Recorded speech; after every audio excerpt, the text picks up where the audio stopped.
हमारा गोल भारत को 350 का आंकड़ा छूने या पार नहीं करने देना होगा। तो हमारा लक्ष्य है इंडिया गठबंधन के लिए बिल्कुल स्पष्ट आरामदायक मेजॉरिटी पाना। नीतीश कुमार ने उन्हें एससी का दर्जा दिया था और वह एससी दर्जा सुप्रीम कोर्ट ने वापस ले लिया था। मुझे नहीं लगता कि कोई ऐसे नीतीश कुमार होने जा रहे हैं जिन्हें हर कोई समझे। वे बिहार को बुलडोजर राज के लिए अपनी प्रयोगशाला बनाना बहुत चाहते हैं। गांव गांव में आप पाएंगे कि कई महिलाएं वे असल में सिर्फ सुरक्षा के लिए भाग गई हैं। तो ये एक नए तरह का पलायन है। हमसे मिलने के लिए, समय निकालने के लिए आपका बहुत बहुत धन्यवाद। मैं जानता हूं कि आप यहाँ के सबसे मेहनती राजनेता हैं। ना, वास्तव में नहीं, लेकिन आपसे बात करके हमेशा खुशी होती है। मेरा मतलब है, हाँ, तो एक बड़ा सवाल ये है, मैंने आपको राजनेता कहा, जो जब आप क्रांतिकारी और एक तरह से भूमिगत थे, तो राजनेताओं का एक ओवरग्राउंड राजनीतिक पार्टी का हिस्सा बनना एक अभिशाप था।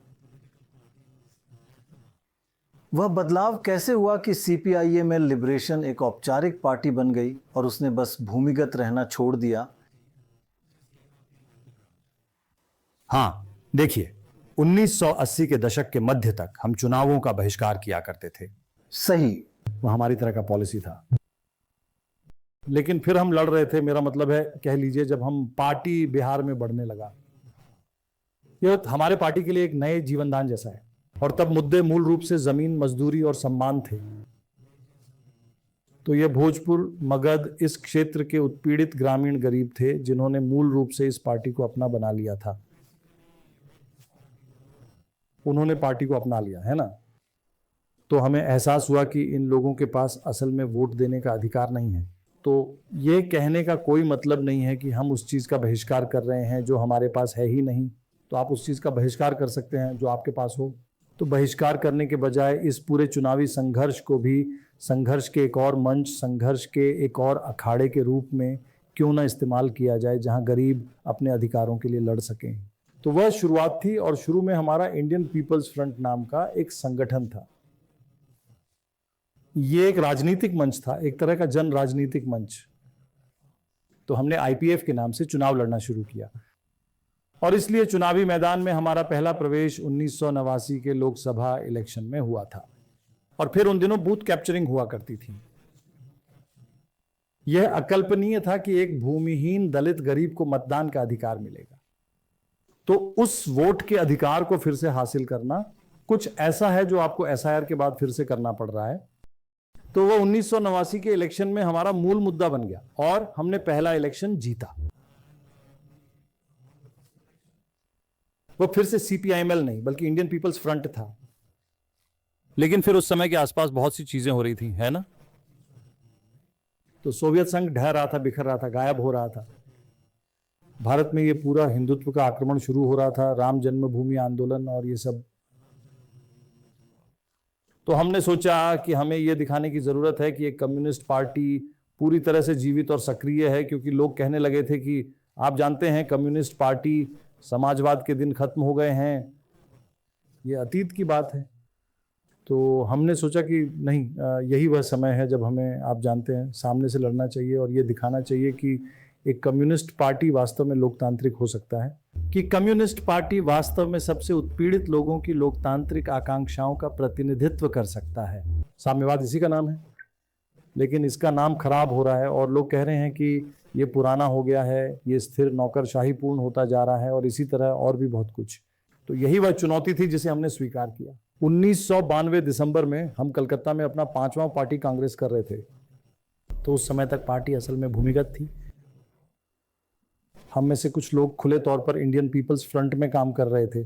कॉमरेड नरबिसन पटनायक, जब वे लगभग 10 साल बाद जेल से बाहर आए तो वे इंडियन पीपल्स फ्रंट के अध्यक्ष बने। तो वे हमारे नेता थे। कॉमरेड विनोद मिश्रा पार्टी के महासचिव थे। वे भूमिगत थे, इसलिए तब तक हमारा यह संयोजन चल रहा था। और 1992 में मुझे लगता है कि पार्टी ने खुले में आने का फैसला किया और हमें पार्टी पंजीकरण 1994 में मिला, मेरा अनुमान है। और ये वही इलेक्शन आयोग है जो हमें सीपीआईएमएल के नाम पर पंजीकरण नहीं देना चाहता था। अजीब बात है कि उन्होंने कहा कि अगर हम आपको सीपीआईएमएल के रूप में पंजीकृत करते हैं तो इससे सीपीआई और सीपीआईएम के मतदाताओं में भ्रम पैदा होगा। तो हमने कहा कि अगर सीपीआई और सीपीआई-एम उनके मतदाताओं में भ्रम नहीं होता है तो सीपीआई-एम से क्यों होगा। लेकिन उन्होंने हमें मजबूर किया और आपको कोई टैग लगाना होगा। तो लिबरेशन हमारी पार्टी का मासिक मुखपत्र है। 1966 में प्रकाशन शुरू हुआ तो हमने लिबरेशन जोड़ दिया। हाँ, तो इसीलिए अब इसे सीपीआई-एम लिबरेशन कहा जाता है। हाँ, और ये इलेक्शन कैंपेन कैसा चल रहा है और इस बार आपको मुख्य मुद्दे क्या लग रहे हैं? ये इलेक्शन मेरे लिए कुछ मायनों में ये एक तरह से एजेंडा 2020 में ही तय हो गया था, जब हमने लगभग सरकार बदल ही दी थी। तो बिहार समाज के बड़े तबके वे एक बदलाव का इंतजार कर रहे हैं और पिछले 5 सालों ने इस बदलाव की इच्छा को और बढ़ाया ही है। इस सरकार के खिलाफ सत्ता विरोधी लहर मुझे लगता है बढ़ गई है। इसकी विश्वसनीयता अपने सबसे निचले स्तर पर है। शासन व्यवस्था पूरी तरह से ध्वस्त हो गई है। तो बहुत सारे मुद्दे हैं, बहुत सारे मुद्दे। मेरा मतलब है भारी गरीबी, बेरोजगारी, भ्रष्टाचार, अपराध, शासन व्यवस्था का पतन। लेकिन ये सभी चीजें मिलकर बदलाव की इच्छा को जन्म देती हैं। तो मुझे लगता है सरकार में बदलाव, और स्लोगन इस बदलो सरकार, बदलो बिहार। तो बदलो इस इलेक्शन का एक तरह से मुख्य विषय है। क्या आप पिछली बार चुनावों में आपके पार्टी को मिली सफलता से हैरान थीं? मेरा पहला सवाल। और इस तथ्य के बावजूद कि आपने इतना अच्छा किया, आप उतनी ही सीटों पर समझौता करने के लिए सहमत हो गई हैं जितनी पर आप पिछली बार लड़ी थीं। हाँ, मेरा मतलब है पिछली बार हमने 19 सीटों पर चुनाव लड़ा था और हम 12 जीते थे। एक सीट बहुत कम अंतर से 500 से भी कम वोटों से हारे और अन्य 2 सीटें 3000 से 4000 के कम अंतर से। लेकिन इस बार यह एक बड़ा गठबंधन है, तो कम से कम 2 नए दल शामिल हुए हैं, वीआईपी। दिलचस्प बात यह है कि यह वही पार्टी है जो जब सीटों की घोषणा की जा रही थी उस प्रेस कॉन्फ्रेंस में वह तेजस्वी यादव पर पीठ में छुरा घोंपने का आरोप लगाते हुए प्रेस कॉन्फ्रेंस से बाहर चले गए थे, मुकेश सहनी, और वे एनडीए में चले गए थे। लेकिन फिर वहां उन्हें जिस तरह का अपमान झेलना पड़ा, उनके सभी 4 विधायकों को भाजपा ने अपने में मिला लिया। इन मुकेश सहनी को मंत्रिमंडल से बाहर कर दिया गया था, तो उन्होंने तय किया कि भाजपा के साथ अब और कोई वास्ता नहीं है। तो इस बार यह एक बड़ा पार्टी है। और फिर एक और पार्टी है जिसका नाम इंडिया इंक्लूसिव पार्टी है, जिसका नेतृत्व आईपी गुप्ता करते हैं। तो यह एक ऐसा पार्टी है जो मूल रूप से ताती नामक एक विशेष जाति समूह का प्रतिनिधित्व करता है। तो नीतीश कुमार ने उन्हें एसएससी का दर्जा दिया था और उस एसएससी दर्जे को सुप्रीम कोर्ट ने जुलाई 2024 में मोदी के तीसरी बार प्रधानमंत्री बनने के बाद वापस ले लिया था। लेकिन फिर जिन लोगों को उस एसडब्ल्यूसी पर आरक्षण मिला था, मुझे लगता है कि पूर्वव्यापी प्रभाव से, तो उन्हें इससे वंचित किया जा रहा है। तो ये उनके लिए एक बड़ा मुद्दा बन रहा है। तो वे भी इसका हिस्सा हैं। यह एक बड़ा गठबंधन है। तो एक तरह का फैसला लिया गया कि कोई बढ़ोतरी नहीं होगी। तो मूल रूप से मुझे लगता है कि R.JD सिर्फ एक सीट कम पर चुनाव लड़ रही है और हम एक सीट ज्यादा पर लड़ रहे हैं। और कांग्रेस और R.JD के बीच, कांग्रेस और सीपीआई के बीच कुछ दोस्ताना मुकाबले हैं, लेकिन असल में कहानी यही है। तो हम इस पे मान गए। हमने सोचा कि कुछ दोस्ताना मुकाबलों में फंसने के बजाय, क्योंकि समय बहुत कम है, तो चलिए आगे बढ़ते हैं। तो हम बस 20 सीटों पर मान गए और आगे बढ़ने का फैसला किया। दीपंकर जी, आपने कहा कि टाइम इज टू शॉर्ट, लेकिन आपको लगता है कि जो आज से 1 महीने पहले जो आपने मोमेंटम बनाया था एनडीए गवर्नमेंट, खासकर नीतीश कुमार के खिलाफ, वो सीट शेयरिंग में जिस प्रकार का डिले हुआ है, you lost that momentum and perception में कहीं ना कहीं आप पीछे चले गए हैं कि आपके अंदर में काफी ज्यादा डिफरेंसेस है। आपको लगता है कि इस इलेक्शन में इसका काफी एडवर्स आपको रिजल्ट झेलना पड़ेगा? नहीं, मान लीजिए थोड़ा पहले अगर हो जाता तो अच्छा रहता, ये कोई बात नहीं। लेकिन मुझे ऐसा लगता नहीं है कि कोई इससे थोड़ा बहुत लॉस ऑफ मोमेंटम होता है, थोड़ा लॉस ऑफ मोमेंटम है। थोड़ी परसेप्शन में भी कुछ लोग ये कोशिश कर रहे थे कि मैंने ये जो डिले है, तो delay is quite normal in Bihar, in Indian Railways, okay, something arrives a bit late. Delay is not disintegration, right? So, but the way the NDA tried to project it as some kind of disintegration, so that shows their desperation. That shows that they are desperate. They are afraid of this kind of unity.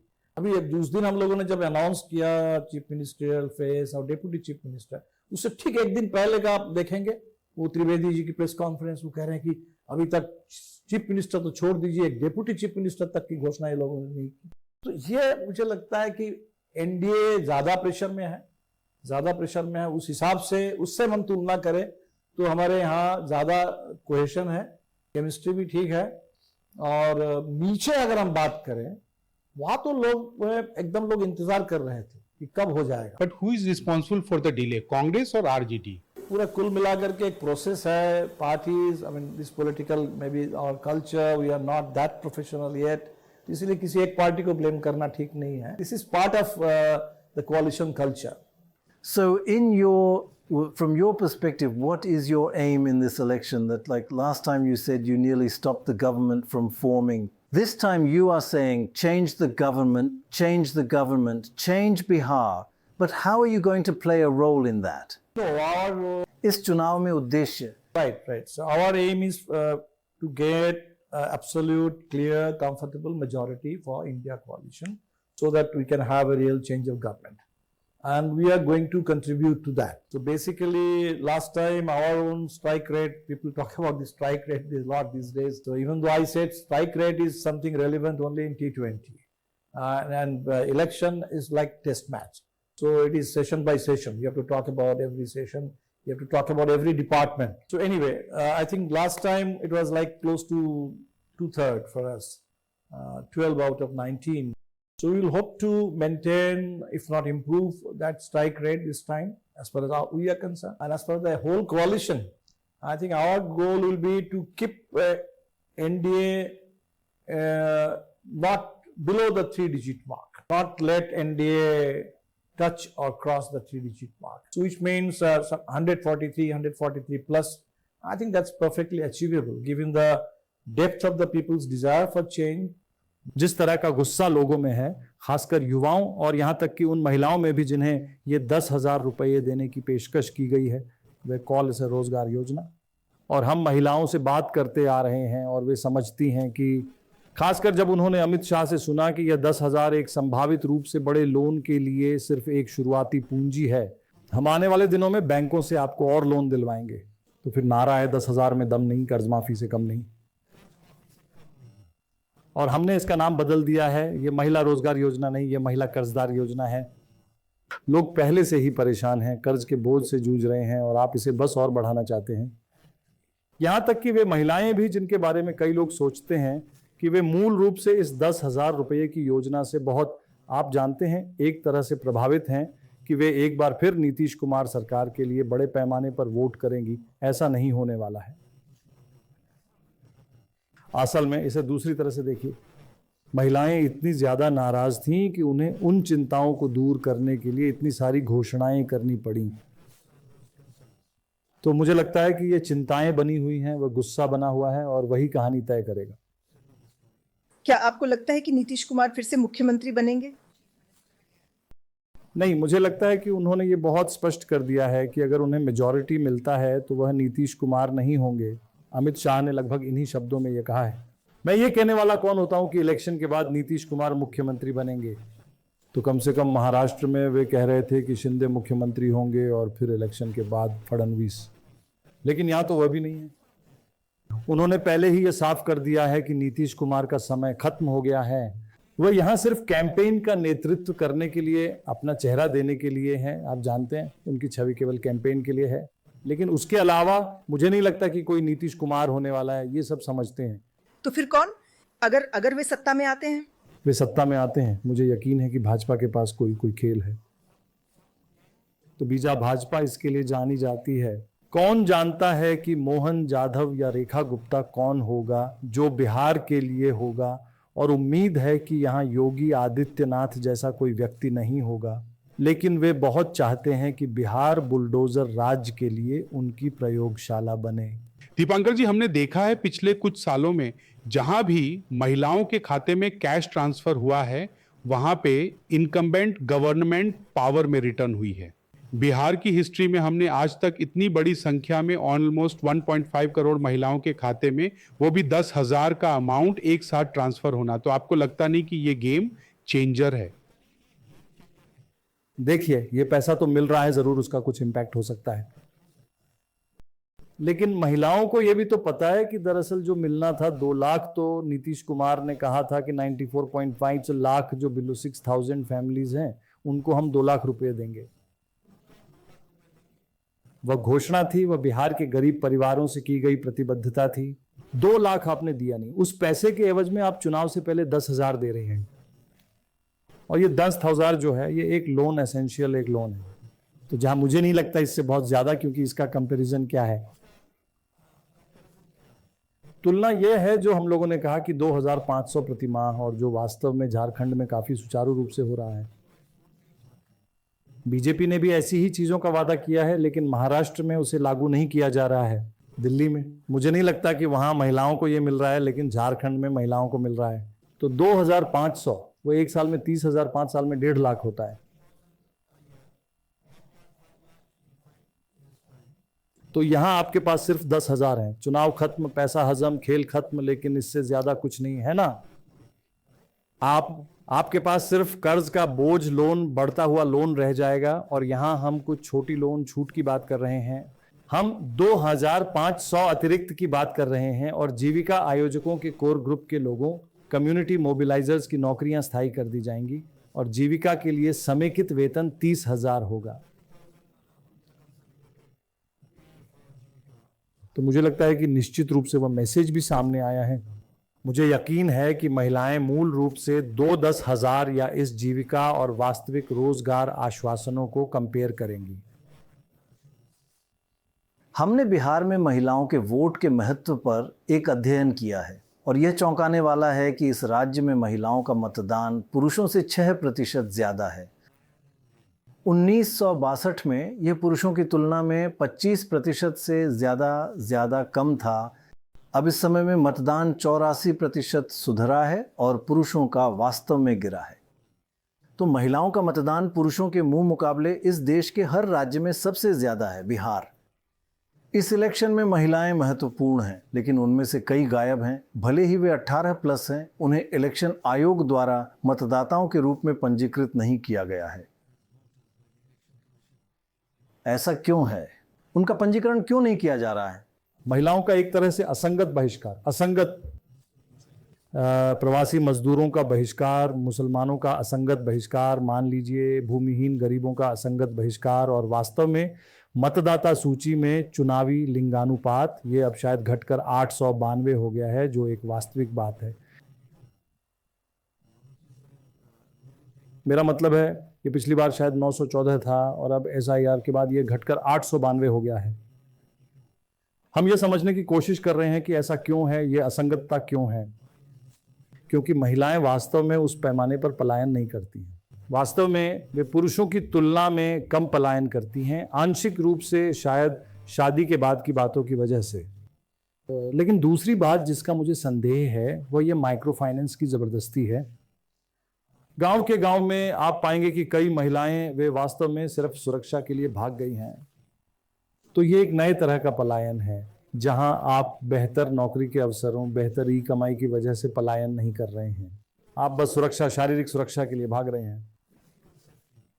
तो ये फरार होने जैसा है। तो कई महिलाएं, कई परिवार, प्रभाव पहले से ही हर जिले में आत्महत्याओं की, माइक्रो फाइनेंस से प्रेरित आत्महत्याओं की घटनाएं हैं। तो ये संभवतः एक कारण हो सकता है कि कई महिलाएं क्यों नहीं मिली। उन्होंने उन सभी गणना प्रपत्रों पर हस्ताक्षर करने की परवाह नहीं की। उनके लिए सुरक्षा, जीवित रहना, ये उससे कहीं बड़ी चिंता है। बहुत दिलचस्प। लेकिन उनका मतदान, उनकी भागीदारी पुरुषों के 54% की तुलना में 60%। देखिए, मेरा मतलब है वे बहुत ज़्यादा सक्रिय हैं। वह आंशिक रूप से शायद प्रवासन के कारण है। आंशिक रूप से प्रवासन, क्योंकि महिलाएं यहाँ हैं। सही है, वे कर सकती हैं वोट। लेकिन इस बार देखते हैं, मेरा मतलब है ये है, छठ और सभी लोग वापस आ गए हैं। तो ये देखना बाकी है, क्योंकि चुनावी वोट में महिलाओं का असंतुलित बहिष्कार वह निश्चित रूप से इस बार कुछ उल्लेखनीय है। 2 चरण इलेक्शन, हाँ